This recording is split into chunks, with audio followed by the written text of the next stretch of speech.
સૌરાષ્ટ્રનું ઔદ્યોગિક હબ ગણાતા જેતપુર તેના સાડી ઉદ્યોગ માટે જેટલું પ્રખ્યાત છે તેટલું જ હવે પ્રદૂષણ માટે કુખ્યાત બની રહ્યું છે। તો હાલ શિયાળાની કડકડતી ઠંડી પણ પડી રહી નથી અને વરસાદ પણ પડ્યો નથી કે માવઠું પણ થયું નથી। તેમ છતાં જેતપુર નજીકના ગામના ખેડૂતો દ્વારા હલ્લાબોલ કરવામાં આવ્યો છે। ત્યારે શું છે સમગ્ર મામલો જોઈએ આ અહેવાલમાં। નમસ્કાર દર્શક મિત્રો, બેસ 90 ન્યૂઝમાં આપની સાથે હું છું નેહા પટેલ। સૌરાષ્ટ્રની જીવાદોરી સમાન ભાદર નદી જેતપુરના સાડી ઉદ્યોગના પાપે આજે ઝેરની નદી બની ચૂકી છે અને છેલ્લા 40 વર્ષથી ભાદર નદીમાં બેફામ છોડાતા કેમિકલયુક્ત લાલ કાળા પાણીને કારણે જેતપુરથી પોરબંદર સુધીના કાંઠા વિસ્તારના ખેડૂતો પાયમાલ થઈ ગયા છે। તો આજે ખેડૂતોએ જેતપુર જીપીસીબીની કચેરીમાં હલ્લાબોલ કરી ઉગ્ર વિરોધ નોંધાવ્યો હતો અને આ સાથે જ આજે સવારે લુણાગડા, કેરાડી અને આસપાસના ગામના ખેડૂતો હાથમાં પ્રદૂષિત પાણી ભરેલી બોટલો લઈને જીપીસીબી કચેરીએ ઘસી આવ્યા હતા અને ખેડૂતો આગેવાનોએ ફરજ પરના અધિકારીને ચેલેન્જ ફેંકતા પાણીની બોટલ ધરી હતી અને કહ્યું છે કે તમે રિપોર્ટમાં કહો છો કે બધું બરાબર છે તો આ પાણી પીને બતાવો। જોકે અધિકારીઓએ પાણી પીવાનો સ્પષ્ટ ઇનકાર કરી દીધો હતો અને જેને લઈને ખેડૂતોમાં રોષ ભભૂકી ઉઠ્યો છે। તો આ મામલે આગેવાનોએ આક્ષેપ કર્યો છે કે અધિકારીઓ અને નેતાઓની મિલીભગતને કારણે જ ભાદર નદી પ્રદૂષિત થઈ રહી છે। તો લુણાગડાના વૃદ્ધ ખેડૂત સુભાષભાઈએ હૈયા વારાડ ઠાલવતા જણાવ્યું છે કે અમે નદી કાંઠે ઘઉં વાવ્યા છે પણ આ કેમિકલ વાળા પાણીથી ઉભો પાક બળીને ખાક થઈ રહ્યો છે। તો નદીમાં પાણીના પગ મૂકીએ તો પણ ચામડીના રોગો અને ખંજવાળ આવે છે અને ભગવાનનો ડર રાખીને અધિકારીઓ આ પાપ બંધ કરાવે। જ્યારે ખેડૂત આગેવાન મહેશભાઈ કોટડિયાએ ચીમકી ઉચ્ચારી છે કે જ્યાં સુધી પ્રદૂષિત પાણી બંધ નહીં થાય ત્યાં સુધી તેમના ઉપવાસ આંદોલન ચાલુ રહેશે। તેમજ જો સરકાર, જીપીસીબી, ઉદ્યોગકારો અને નગરપાલિકા દ્વારા યોગ્ય કાર્યવાહી નહીં કરવામાં આવે ત્યાં સુધી ધરણા ચાલુ રહેશે અને જરૂર પડે તો ભૂખ હડતાલ પણ કરવામાં આવશે। તો સમગ્ર મામલે જીપીસીબી અધિકારીએ બચાવ કરતા કહ્યું હતું કે તપાસ દરમિયાન નગરપાલિકાના મેન હોલમાંથી ગેરકાયદેસર રીતે પાણી છોડાતું હોવાનું અહેવાલ સામે આવ્યા છે, જેથી નગરપાલિકાને કલમ 33A હેઠળ નોટિસ ફટકારવામાં આવી છે અને આ સાથે જ કાયદેસરની કાર્યવાહી હાથ ધરાઈ છે। જે કારખાનાઓ પ્રદૂષણ ફેલાવે છે તેમને સીલ કરવાના હુકમો પણ કરાયા છે। તો શું જેતપુર જીપીસીબી માત્ર નોટિસ આપીને સંતોષ માનશે કે પછી સાડી ઉદ્યોગના કેમિકલ માફિયાઓ સામે કડક પગલાં લેશે તે સવાલ હાલ સમગ્ર પંથકમાં ચર્ચાઈ રહ્યો છે। સમગ્ર મામલે નજર કરી આવેલી પ્રતિક્રિયા પર દિલીપભાઈ ભુવા, ખેડૂત પુત્ર, જેતપુર। આજે પહેલાં તો હું તમારો દિલથી આભારી છું, સોશિયલ મીડિયા, પ્રેસ મીડિયા અને ઇલેક્ટ્રિક મીડિયાનો। કારણ કે અમારો પડતર પ્રશ્ન 35 વર્ષ થયા જે પ્રદૂષિત પાણી ભાદર નદીની અંદર છોડવામાં આવે છે એના અનુસંધાને અમે જીપીસીબીની ઓફિસે ધરણા ઉપર આજે ઉતરવાના છે। અમારા ખેડૂત આગેવાન મહેશભાઈ કોટડિયા છેલ્લા 1 મહિનાની અંદર 4 થી 5 વખત જીપીસીબીના અધિકારીઓ 1 to 1 કરીને સેમ્પલો લઈ ગયા અને અવારનવાર સેમ્પલનો જવાબ આવ્યો નથી। આવ્યો તો નેગેટિવ આવ્યો, પોઝિટિવ આવ્યો એ અમને જાણ કરતા નથી અને એક જ મંથન કરે છે કે નગરપાલિકાનું પમ્પિંગ દ્વારા પાણી ફોલ્ટ થતાં આ પાણી આવે। તો જીપીસીબી બોર્ડે અથવા ગુજરાત ભાજપ સરકારે કોઈ નગરપાલિકાને મંજૂરી આપી છે કે પાણી પ્રદૂષિત છોડવાનું? આ લડત અમે આજે અમારા 35 વર્ષથી અમારા ગઢિયાઓ લડીને થાકી ગયા અને રાખ બની ગયા। તોય આ ગુજરાતની 30 વર્ષથી આ સરકાર બેઠેલી ભાજપની આ ખેડૂતની વેદના સમજતી નથી। એ પાણી અત્યારે અમે આજે લાઈવ 5મી વખત આજે લાઈવ અમે કેરાડીની ધાબી ઉપરથી આવતા હતા ત્યારે પાણી ભરીને સેમ્પલ લઈ આવ્યા। અમે જીપીસીબીના અધિકારીને કીધું કે આ પાણી અમારા માતુકિયાભાઈએ કીધું, મહેશભાઈએ કીધું ને મેં પોતે કીધું કે સાહેબ આ 1 ગ્લાસ પાણી તમે પીઓ ને 1 ગ્લાસ અમે પીએ। તો એ એવું બોલે છે કે આ પાણી પીવા લાયક નથી। એનો સીધો મતલબ છે કે પ્રદૂષિત પાણી છે। તો હવે આ લોકો એક્શન શું કામે નથી લેતા? ભાજપના રાજની અંદર ખેડૂતોની હવે બરબાદી સિવાય કાંઈ નથી રહ્યો।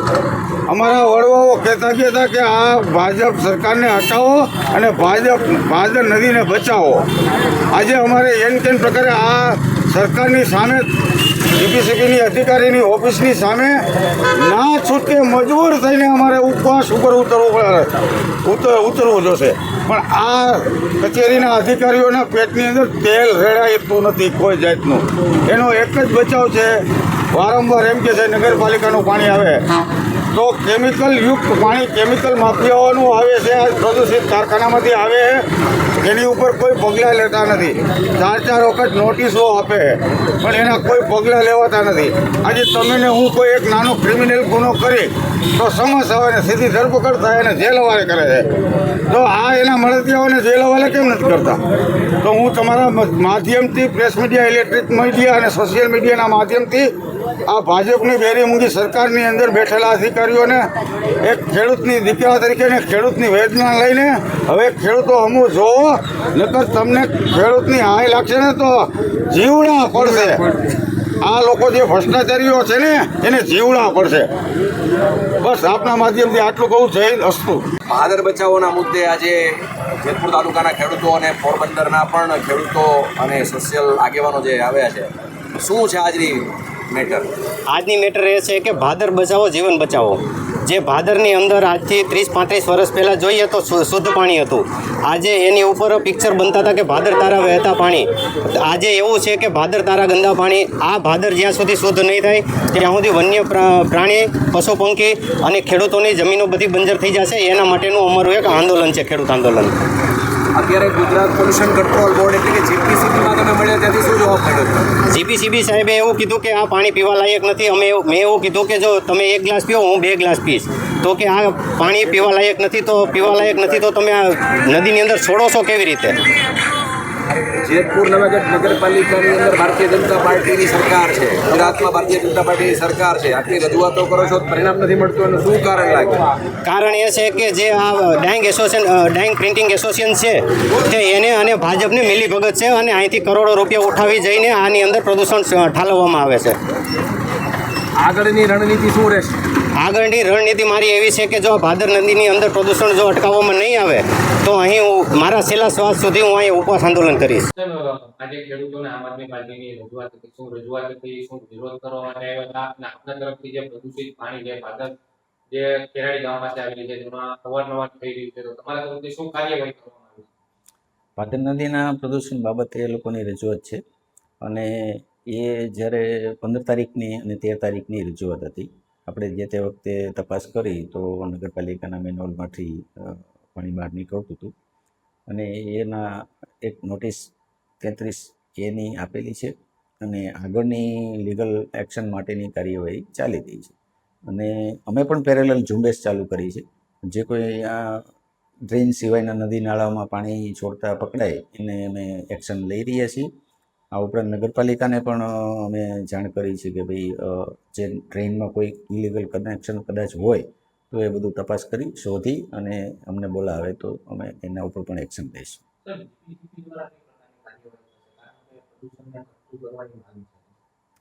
જીપીસીબી દ્વારા નગરપાલિકાનો પ્રશ્ન છે ત્યાં સુધી જે કંઈ લીગલ પ્રક્રિયા કરવાની છે એ ચાલુ છે અને ઇન્ડસ્ટ્રીયલ યુનિટ હોય તો એની સામે તો અમે સીધા એક્શન ચાલુ જ કરી દીધા છે કે ભાઈ એને શોધી અને આગળ સેમ્પલ લઈ અને કાયદાકીય પ્રક્રિયાને અનુસરી અને બંધ કરવા સુધીના હુકમો કરવામાં આવેલા છે. અને અમુક યુનિટોને ભૂતકાળમાં બંધના હુકમો હતા તેમ છતાં ચાલુ જણાવ એ લોકોને સીલ કરવા માટેના હુકમો એ તાજેતરમાં કરવા. પોરબંદર સામાજિક આગેવાન અને મારા માછીમારી કરતા ભાઈઓ અને મારા ઘેડના ખેડૂતો વતી રિપ્રેઝન્ટ કરતા છેલ્લા 5 વર્ષથી ગુજરાત સરકારની ડીપ સી એફ્લુએન્ટ પાઇપલાઇન પરિયોજનામાં પોરબંદરના દરિયામાં નાખવાની જે હિલચાલ ચાલે છે એ યોજના ચાલે છે એનો સખત વિરોધ કરું છું. છેલ્લા 5 વર્ષથી લગભગ 85થી વધારે અમે પોરબંદર વાસીઓએ આંદોલનો કર્યા છે અને અલગ અલગ પ્રોજેક્ટ કર્યા છે અને છેલ્લે 50,000 પબ્લિક સાથે અમે જે રેલી કાઢી હતી એ એક ઇતિહાસ બની ગઈ છે ગુજરાત સરકાર સામે. તો આટલું કરવા છતાં પણ એ લોકો કોઈ પણ રીતે આ પાઇપલાઇન બંધ કરવાનું કરતા નથી. હવે આ પાઇપલાઇન જો ચાલુ કરશે તો અમારા ઘેડના ખેડૂતો કે જ્યાં પાઇપલાઇન અંદર એ લોકોના ખેતરમાં નાખવાના છે એ જો લીક થશે તો એ લોકોની તમામ જગ્યાઓ બરબાદ થશે અને જમીનો જે વાંજળી થઈ જશે. અને ત્યાંથી આગળ આ જો કેમિકલ યુક્ત પાણી ભાદરમાં કેવું આવે છે કે આપણા જીપીસીબી સાહેબ એમ કીધું કે આ પીવાય નહીં કારણ કે કેમિકલવાળું પાણી છે. તો આ કેમિકલવાળું પાણી જ્યારે પોરબંદરના દરિયામાં જશે તો એ દરિયાની માછીમારી ઉપર આપણો એટલો બધો આધાર છે કારણ કે એ વિદેશથી હુંડિયામણ લઈ આવે છે. આ હુંડિયામણ બંધ થઈ જશે, આ માછીમારોને આપઘાત કરવાનો સમય આવશે અને એ લોકો ખૂબ હેરાન પરેશાન છે આજે પણ કારણ કે માછલીઓની સંખ્યા ખૂબ ઓછી થઈ ગઈ છે. જે સવારે જઈને સાંજે માછલી લઈ આવતા હતા એના બદલે એ લોકોએ આજે 4-4 દિવસનો ખર્ચ કરવો પડે છે, જે માછલીઓની આવક કરતાં ખૂબ ભારે થઈ જાય છે. તો આ આટલી સમસ્યા હોવા છતાં સરકાર આ પાઇપલાઇન પણ બંધ કરતી નથી અને એ વિચારવાનું જ છે કે જો તમે પાઇપલાઇનમાં અત્યારે પાણી ચોખ્ખું કરશો તો પાઇપલાઇન ત્યાં સુધી નાખવાની જરૂર છે.